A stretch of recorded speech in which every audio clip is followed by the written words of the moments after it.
bowl game and win a bowl game. It's good. Everything happens for a reason, and I like where we are today. Many people, after experiencing something like that, wouldn't want to come back. Why did you want to come back? That's a great question.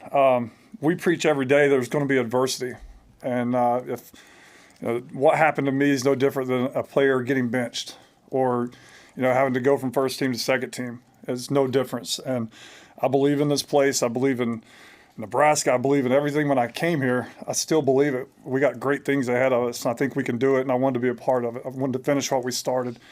And I thought it'd be a great example for our guys just to see when you go through some hard stuff, like practice what you preach and just keep coming to work and keep giving it your best every single day. How have you seen the staff mesh together since Dana came in? How's it work? It's great. It's great. Everybody's on the same page and work hard every day, and I love where we are.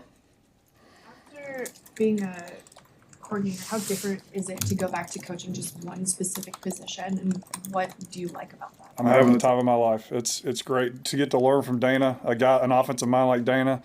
I get to coach the greatest position in football, the tight end, which you get to run, you get to run block, you get to pass, you get to catch balls. Like you get to coach the whole game, and it's really got a really good room. We're a very close room, and again, I'm happier now than I've ever been in coaching. Is there like an aspect of that you maybe took for granted before, but now you like more about it? Not really. It's just coaching football. And with the tight end room and some of the injuries, Mac Markway being out, Carter Nelson being out, I mean, who has really benefited maybe for just some of the extra reps? All the young guys. I mean, you got Danny King, Eric Ingerson, Caden Ectornot, Heinrich getting reps. It's been good for those guys just to get the amount of reps they've gotten and see the development that's taken place.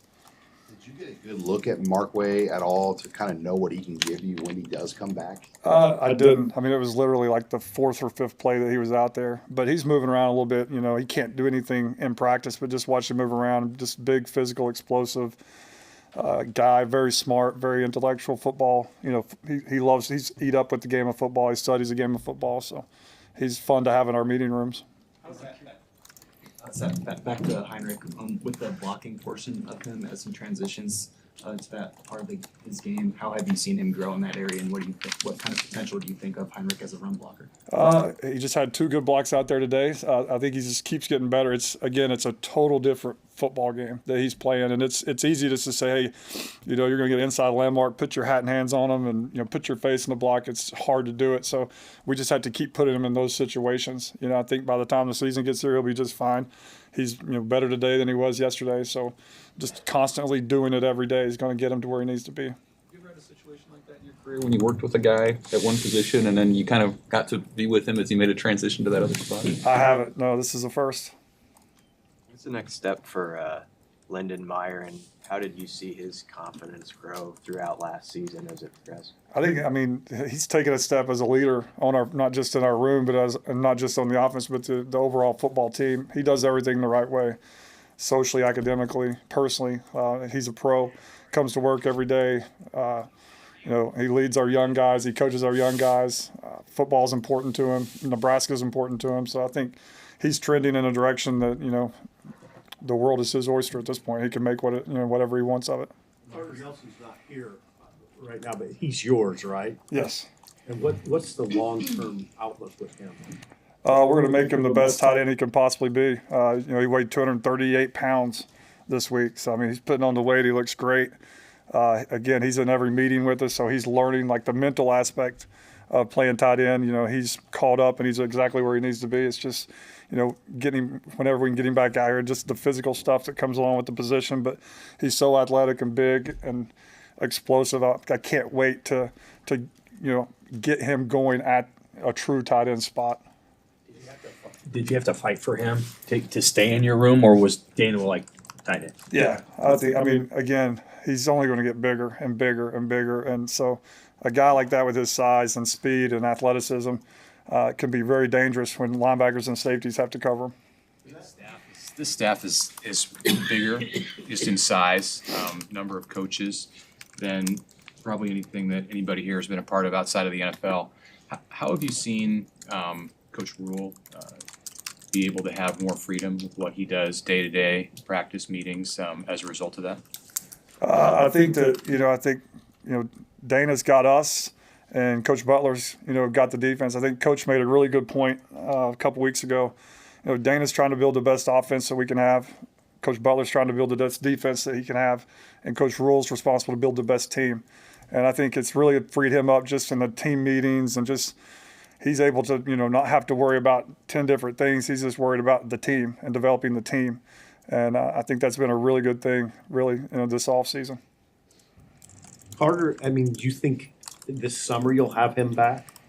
I have no idea. I think I will, but I really don't want to comment on any of that stuff. I don't really know the dates and things like that.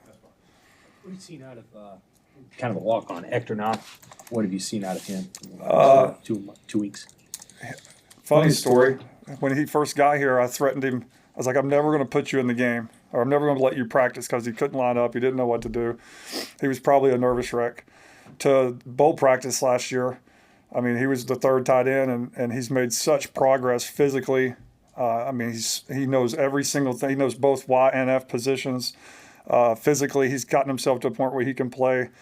I see him as being in the rotation a little bit coming up this season. He's played himself to that point, so really proud of him. And I mean, he's to have in our room. The players love him. Just he comes to work every day. Just really pleased with his progression thus far. Is there a physical component about him, Preacher? Just the way he can get after it if you need it. He's a bigger body that runs 20 miles an hour. That when you look at him, you wouldn't say he's got a lot of speed, but he really does have speed and change of direction and body control. Awesome. Thank you, guys. West walk on.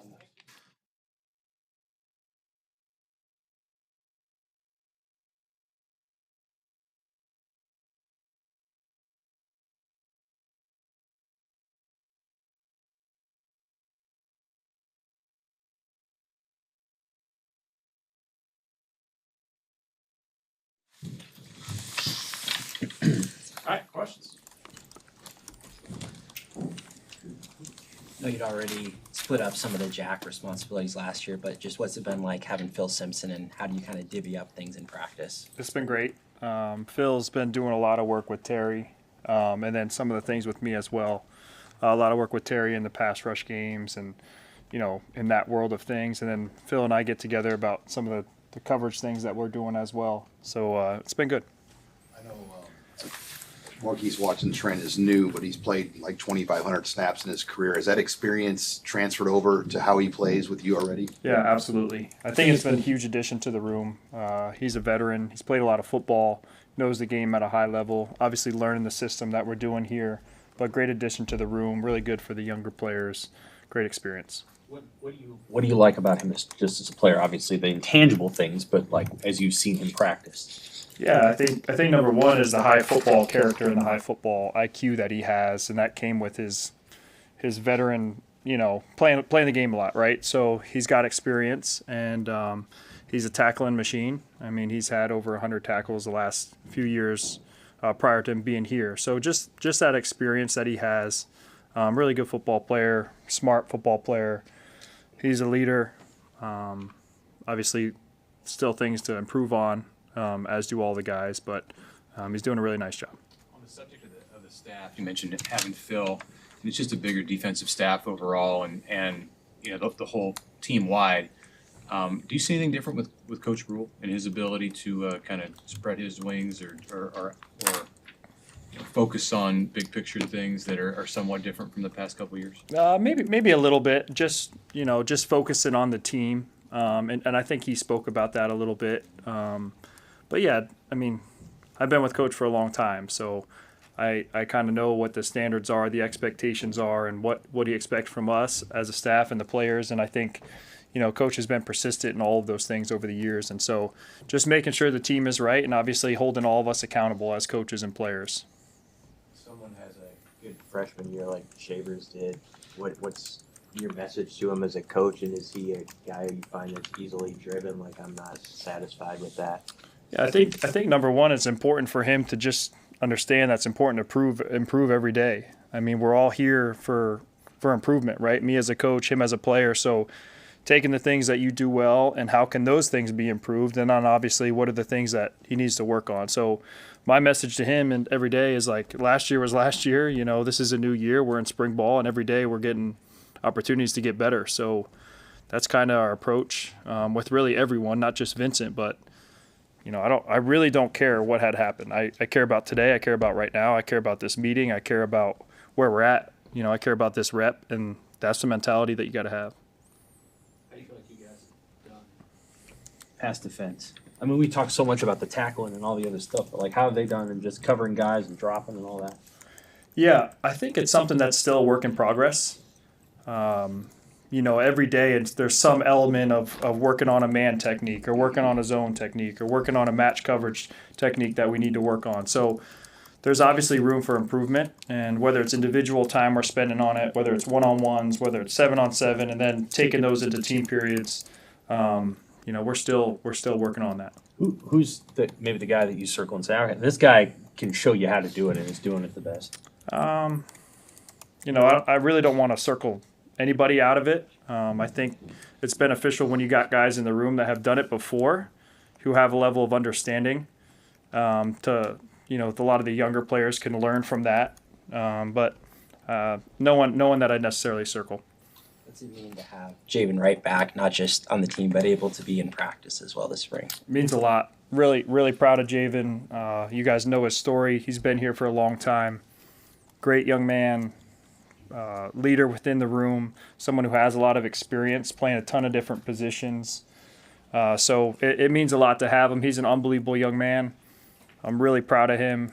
Looking forward to the future with him. What does he kind of bring in terms of that versatility and his status kind of as an off-ball guy? I think number one, you look at him, he's 6'4", 230 pounds. I mean, he's a big athletic guy as far as his traits. And then you got the young man that I talked about, him as a person. And then just the value of him, you know, he's played some things in the dime package a year ago and playing on third down last year. And so, you know, with his circumstance and his situation, I think now it's just continuing to evolve him as a player. Has Ramir Stewart been working in your room? Yeah, Ramir's been with me. What's why move him there, and what has he shown you? Just to continue to improve him in different areas. You know, maybe we saw something that we're like, hey, maybe he can help us in our room. So he's been with me, and it's been great. Coach Rules talked about and Butler have talked about the defense being more multiple and having packages and diversified, especially on third down. With your groups, with your positions, how does that impact them? I mean, does it change the rotation? Do you get more guys in the field, or are you pretty much the same as what we saw last year? Yeah, I'd say it's similar in the sense of like we're always trying to put in different things, right? Whether it's 2 linebackers on the field, we played Iowa, we had 3 linebackers on the field at one point in time. Sometimes we had 1 linebacker on the field last year. So we've kind of been multiple, and we're involving more guys and doing a little more packages here and there. So really the springtime right now has been, I'm trying to play as many guys as I can, and I want to see them play. I want to see them compete. I want to see him play with effort, execute, and finish.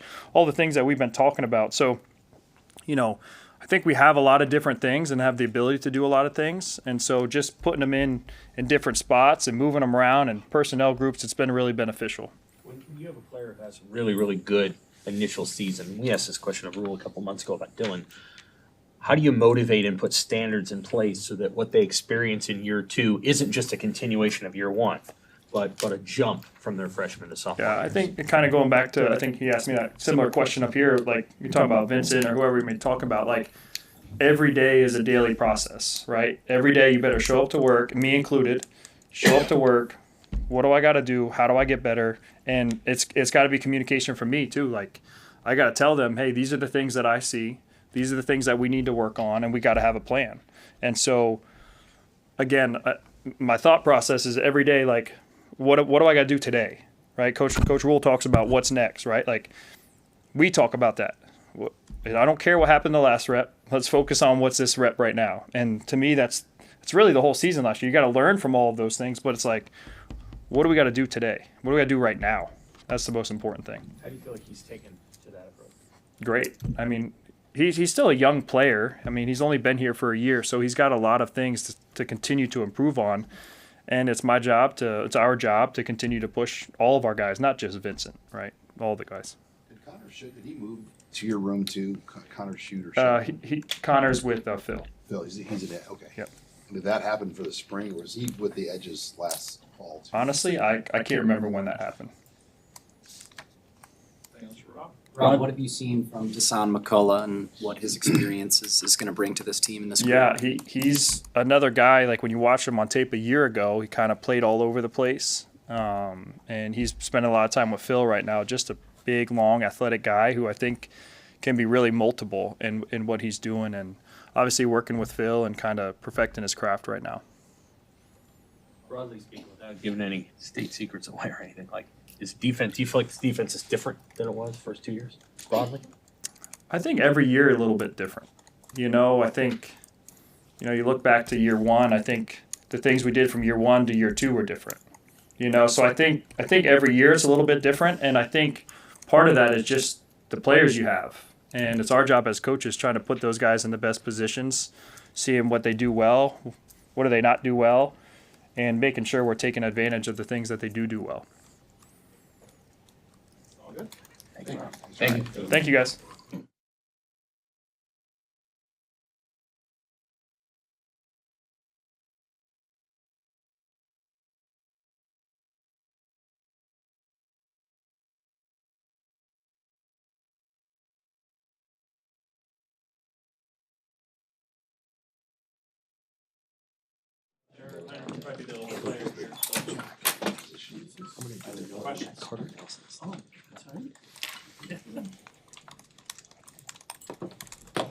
What has this transition been like for you as you're switching over to tight end? It's actually been really fun for me. I don't know how many guys have played 4 years of college football, and they get to their fifth year, and it's like you got to learn like something entirely new. So it's almost like being a freshman all over again, except I kind of have some shortcuts.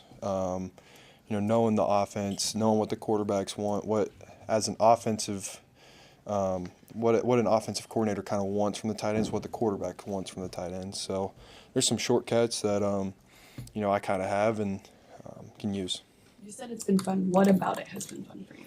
I think, first off, changing my body a little bit, being able to put on some more weight and see like kind of push the limits of like what my body can and can't do, whether that be weight, like seeing how much weight I can put on without losing any speed or minimal speed, and just learning different stuff. Like I've never really run a route before, and learning from Coach Shorts, from Coach Sat, like all these different guys who we have in the building who are willing to help. Like just learning little stuff like that has been really fun. How's your comfort level progressing at tight end? Like, what are some things that may have been difficult for you at first that are starting to feel natural? I think definitely like lining up in the box. Like you look out there. There's a D end outside, and like it's 1-on-1. Like I have to go block him. Like when that first happened, I was kind of I was a little shy. Like didn't really want to get in there, and I think as I've slowly progressed, like I've learned like. Just like being a ball carrier, like the easiest way for that, and what my dad's talked to me about for my whole life is if you take it to him, like it doesn't hurt. Like if you deliver the blow, it's not gonna hurt, and just having that mindset for everything. There's still a couple times where, I'm a little unsure of like my technique or something, and I get, they get underneath me, I get raised up. But for the most part, just trying to apply the mindset and the technique all together. That's been one thing. How different is the perspective when you go from a quarterback, kind of seeing the whole field, to being sort of in the thick of it?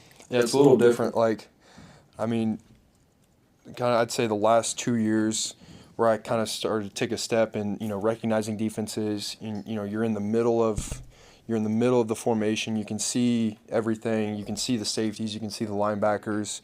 And now, like, sometimes, like, I'm on the far side of the field. trying to see, like, it's just a different perspective, seeing one high, two high, where the safeties are going. But then on top of that, like, seeing, like, what leverage I have. It's a lot easier. Like, from quarterback, you can't see sometimes, like, the leverage defenders have on tight ends or receivers, and now, like, I can see it, and makes it a lot easier. You look at the last 4 or 5 months and just going through the transition of quarterback to tight end, did you have to kind of go through a transformation about how accepting you were of, like, people saying, hey, you should try this position? Because I'm sure you've been hearing that for several years, like, just because of your athleticism. Yeah, I mean, I think there's always been, even when I was in high school. I mean, when I was a freshman in high school, Matt Masker was a senior in high school, and like I'd watch Matt go out and pass for 500 yards a game, and I'd just sitting there as a freshman backup quarterback, like, oh my gosh, I don't know, like, if I can do that. And I would play receiver, and people were always, there's always just people saying, like, oh, you should go out, do this, go out, do that. But I think one thing that I did a really good job of when I was playing quarterback was staying on track. There was, like you said, like, there's always been people telling me that I should switch and do that, but, like, that's never helpful. When you're on a track, like, you need to stay on that. And I think last year maybe started to diverge a little bit. I started to not wander, but just look over at the possibility of switching and continuing my career at a different position. And I mean, I don't think it was ever hard for me to accept the fact. I think I just kind of viewed it as like a new challenge and as a new opportunity. And that made it a lot easier to transition mentally. How much did that? You played 30 snaps in a bowl game. How much did that help you? In what ways did it help you? The bowl game was, it was cool, but I think it was all those practices. Because like you said, like 30 snaps or whatever it was in the bowl game. But, I mean, I was getting 50, 60 snaps of practice for those 3 weeks or whatever it was like that. That helped me more than any game could have. I think the game maybe was a little bit more confidence boost, seeing like I can go out there like full contact, blocking. Boston College was a good team. They had some good defenders, blocking, guys like that. But I really think it was those practices and the intentionality of the coaches. Coach Sat helping me, Coach Holgerson, like all those guys, like. Really pouring into me during those practices. What do you maybe admire about Satterfield and what he went through the last couple of months? Well, I was actually thinking about this the other day. I think Sat and I don't want to speak for him, but I think we can kind of relate to each other. Last year didn't go the way that we wanted it to for both of us. But despite that, we have people in a place that we love here, and if you don't have that, then it's hard to keep pushing through and to stay at a place. And I think we haven't talked about this, but just a year that didn't go the way that we wanted it to, but yet we adapted and kept moving forward. And now we're both in new roles and just trying to do the best we can every day to contribute to this team. How does that help you when it comes to making this transition? The fact that, the guy helping you through it has had a similar experience, like you said? Like I said, we haven't really talked about that. I think more of it is Sat and I got really close during the 2023 season. That year was like a war every week trying to find a win. And so he and I just got really tight during 2023. He knows that I was going to do whatever I could to get a win on Saturdays, and I watched him basically live in the facility that year. He gave everything he had that year, and I respect him so much. That's a guy that I would go to battle for any day of the week. When's the last time you've thrown a football, out of curiosity?